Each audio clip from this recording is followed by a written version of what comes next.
Merhabalar sevgili izleyenlerim, kanalıma hoş geldiniz. Bugün sizler ile bulgur pilavı yapacağız. Sanırım Türk mutfağında en çok pişen lezzetlerdendir. Ama biz bugün bulgur pilavımızı tel şehriyeli yapacağız. Haydi tarifimize geçelim. Tarifimiz için uygun bir tenceremize 1 yemek kaşığı kadar sıvı yağ ilave ediyoruz. Üzerine de 1,5 yemek kaşığı kadar tereyağı ilave ediyorum. Sıvı yağ tereyağımın yanmasını engelleyecektir. Şimdi sıvı yağ ile tereyağımı şöyle birlikte eritiyorum. Eriyen yağlarımın üzerine 1 çay bardağı tel şehriye ilave ediyorum ve tel şehriyemi orta ateşte, fazla harlı olmayan ateşte karıştıra kavuruyorum. Tel şehriyemiz altın sarısı renk alana kadar tavamızda karıştıracağız. Ben tel şehriyemi karıştırırken siz de kanalıma abone olur ve bildirim zilini açarsanız bir sonraki lezzetli tarifte de görüşmüş oluruz. Evet, şehriyelerimizi kavurmaya devam ediyoruz ve artık şehriyelerimiz altın sarısı renk aldılar.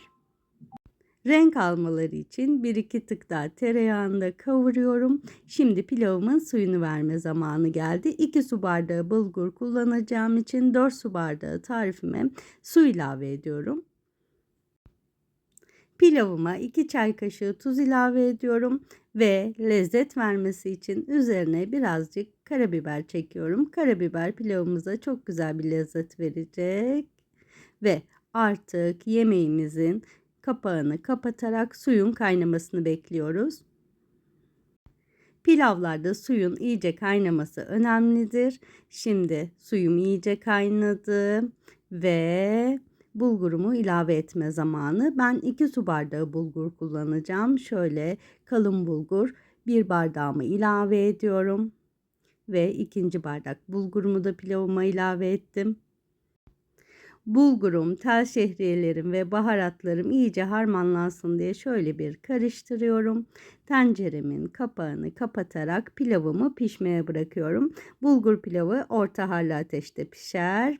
Ve pilavımız pişti. Üzeri göz göz oldu. Şimdi şöyle bir kaşığım yardımıyla karıştırıyorum. Bulgur pilavı yaparken pilav tencerenizin dibinde çok hafif sulu bırakabilirsiniz.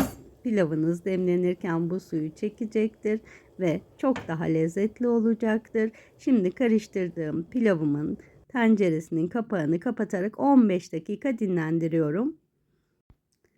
Dinlenen pilavımız artık servise hazır. Şöyle tekrar karıştırıyorum pilavımı. Pilavınızı dinlendirirken bir sofra örtüsüne de sarabilirsiniz. Böylece daha ılık kalmasını da sağlarsınız. Şimdi bir kalıbıma pilavımı silme koyuyorum. Kalıplardan bu tarz malzemeleri, yemekleri çıkarırken silmede olması çok önemli.